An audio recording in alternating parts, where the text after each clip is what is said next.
quebrados, porque están quebrados. La economía arrasó, la pandemia y la cuarentena sobre todo, arrasaron con la economía. A ver, ¿está Jessica ya del otro lado? La sumo a Jessica y le pido a producción el video donde mostramos las contradicciones de Alberto Fernández, diciendo que tenía escondido un plan para finalmente revelar que el plan realmente no existe. Dale.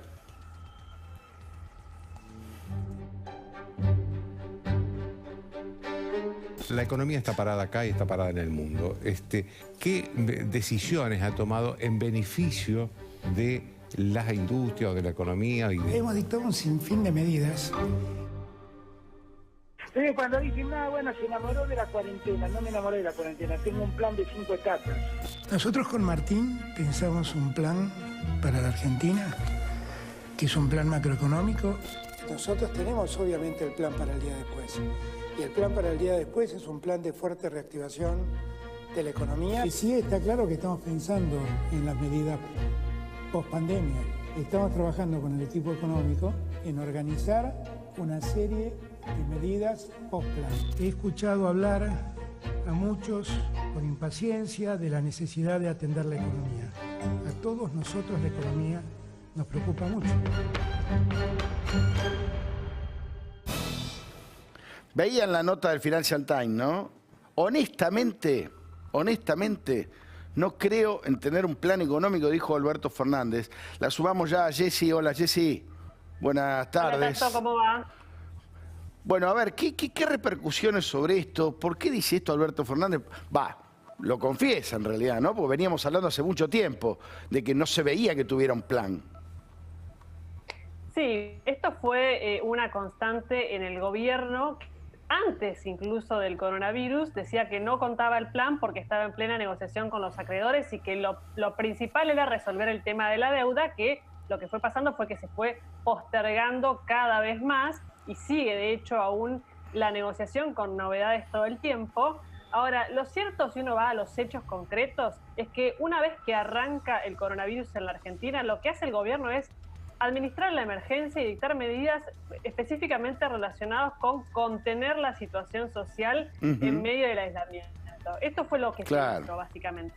Ahora, nunca, ni aún ahora, dio un horizonte el gobierno de, digamos, primero cuando decía Alberto Fernández, tengo un plan de 5 etapas. Nunca contó esas 5 etapas, si es que existen esas 5 etapas.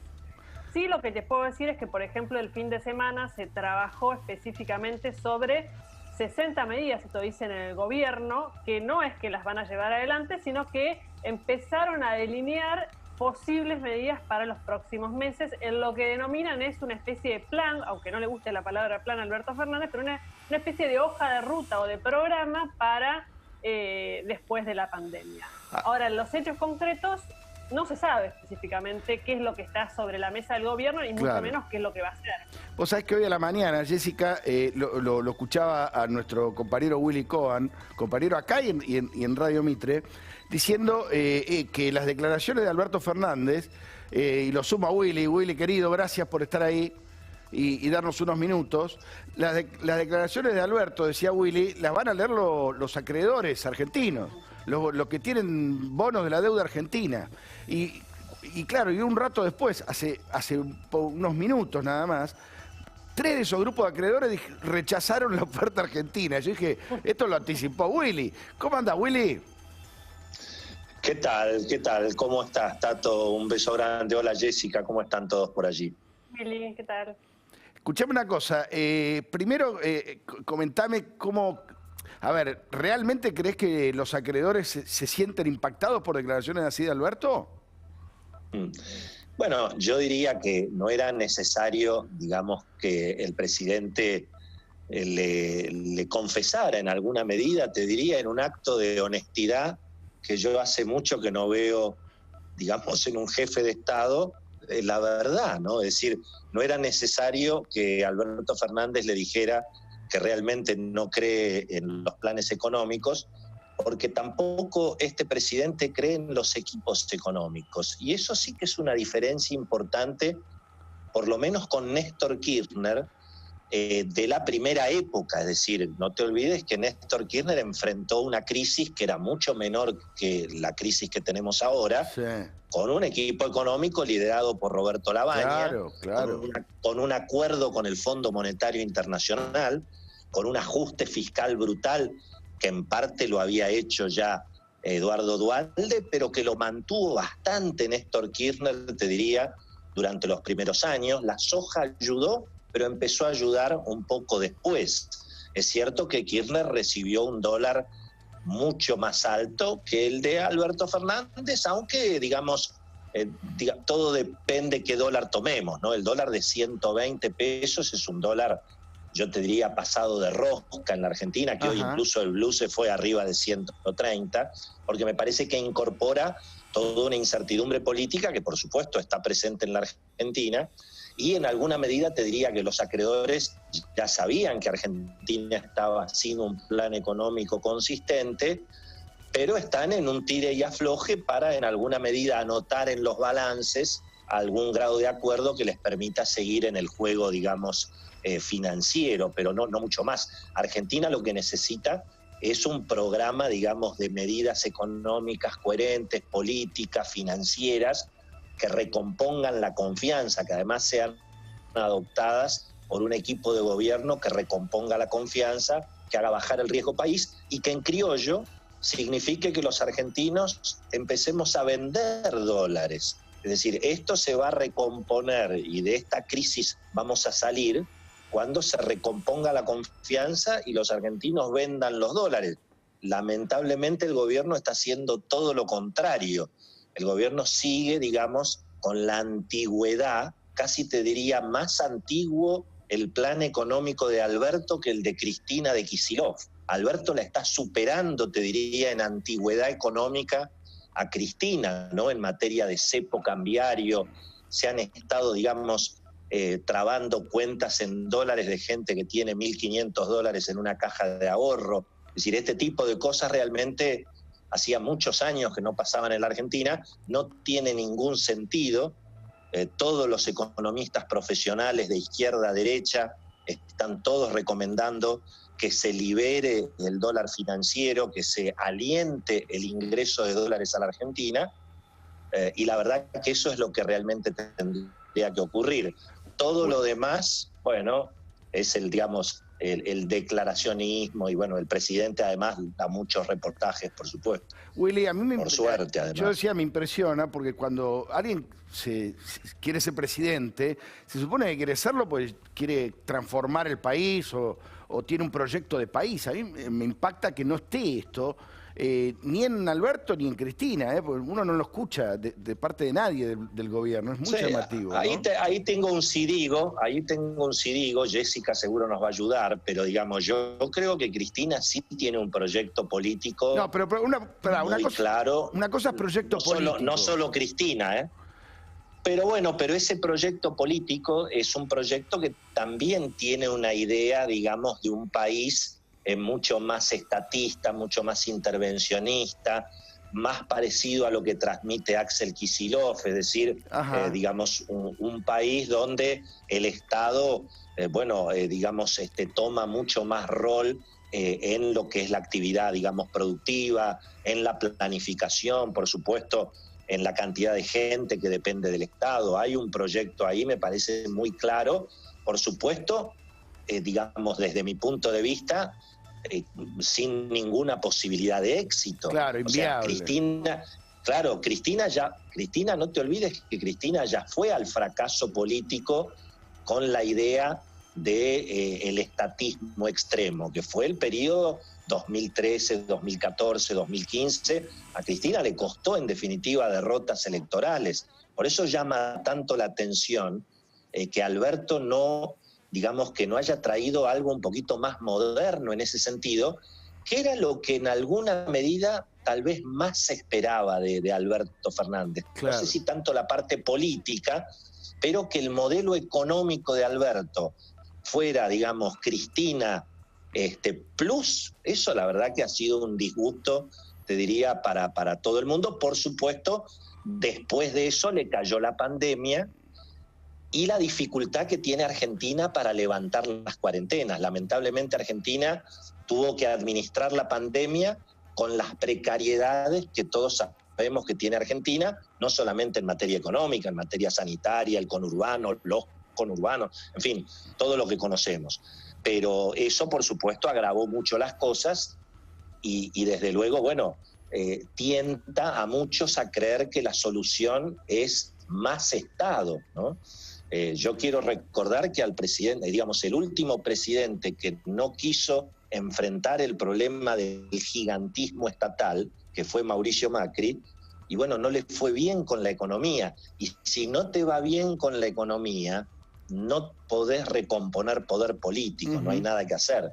Pensá que eso es algo que viene ocurriendo en Argentina hace bastante tiempo, es decir, los presidentes no logran estabilizar la situación económica, porque bueno, obviamente la crisis, digamos, fiscal de la Argentina es cada vez más dramática, cada vez hay más déficit fiscal y cada vez hay, digamos, más necesidad de imprimir pesos, en fin, hay un montón de cosas que no están muy claras y que bueno, y que veremos cómo.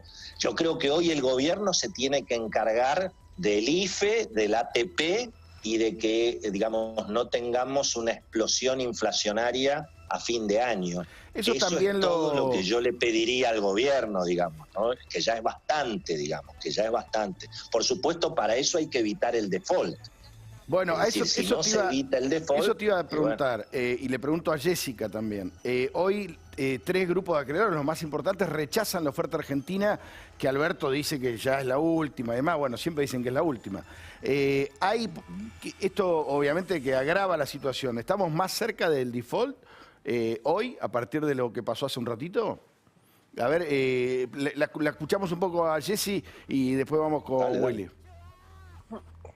Mira, todavía la negociación sigue en marcha, digamos. En el gobierno lo que había era en algunos momentos un exceso de optimismo, diciendo que se iba a cerrar el acuerdo. En su momento estuvo a la mano, por ejemplo, de Miguel Galuccio, que es alguien cercano a Cristina Kirchner, tratando de aceitar algunos contactos, pero, digamos, siguen pasando el tiempo y no termina de cerrarse. Y la verdad es que el gobierno ata mucho su suerte a la negociación con la deuda, más allá de que públicamente no lo digan así, y esto genera una tensión con el kirchnerismo más duro, que digamos, a tomar la negociación de la deuda como una bandera, digamos, y esta es la fricción que hay un poco con el gobierno de Alberto Fernández. Esta negociación, insisto, sigue en marcha, porque ahora lo que hicieron los bonistas es rechazar, y hay, esto Willy lo debe saber explicar mejor que yo y dar más información, una contrapropuesta, es decir, no es que cerraron la puerta y chau, se quedó acá la negociación, sino que es algo que sigue. Willy. Así es, exacto, sí, nadie se levantó de la mesa, todavía rige, digamos, el plazo, te diría, los plazos legales para que todavía no se desaten los juicios contra Argentina, siguen vigentes. Argentina tiene incluso hasta el 31 de julio y posiblemente después 10 días más para digamos, evitar un segundo impago de bonos, lo cual significaría agravar las cosas. Pero bueno, efectivamente ahora los acreedores más duros pidieron un poco más. Fíjate vos que YPF logró el fin de semana, el viernes pasado, logró casi 58,5% de adhesión al plan de pago que YPF le hizo a sus acreedores. Hay quienes dicen que, bueno, eso en alguna medida animó a los acreedores de Argentina a decir, bueno, si YPF puede pagar, Argentina también. Así que yo diría que en principio lo más probable es que Argentina logre un acuerdo con los acreedores. La discusión que hay ahora, Tato, es si ese acuerdo va a ser total o va a ser parcial. Si el acuerdo es total, es un éxito espectacular, porque quiere decir que todos los acreedores entraron al acuerdo, que se lograron las mayorías que se necesitan en la ley, digamos, de emisión de estos bonos, y que se alejan los conflictos y que Argentina, de alguna manera, puede tener financiamiento para adelante. lo que puede ocurrir es que algunos acreedores, como pasó durante la época de Kirchner, Labaña y Cristina, bueno, algunos acreedores no acepten y eventualmente inicien juicios o esperen una segunda oportunidad. Bueno, eso va a demorar un poquito, yo diría, la normalización de las relaciones financieras de Argentina. Pero yo creo que en principio la decisión política, incluso dicen que de la propia Cristina, es evitar el default por una cuestión incluso de gobernabilidad y porque si es cierto que hay un proyecto político de sucesión para Cristina, es muy difícil que eso se pueda administrar en una economía ya directamente en default, más todos los dramas que tiene, ¿no? Eso dicen que ella ha sido muy activa en ese sentido. Así que yo creo que la negociación se va a ir cerrando. Bueno, esa es una... no sé si con un acuerdo total, pero me parece que un acuerdo parcial seguramente va a haber. Willy, querido, sabemos que estás ocupado, así que te agradecemos estos minutos. Abrazo grande. Bueno, un cariño grande a todos. Chao, lindo verlos. Feliz día, además. Feliz día, Willy, querido. Muy bien. Vamos a ver, Jessy, quédate, porque en un ratito con Jessica vamos a repasar los amigos de Alberto Fernández con unos líos terribles en el gobierno, Así que ya volvemos con Jessica, pero quiero ver qué está pasando de vuelta en la calle. Vamos con Nacho y con Carlita. Carlita Ricciotti, ¿dónde está? A ver.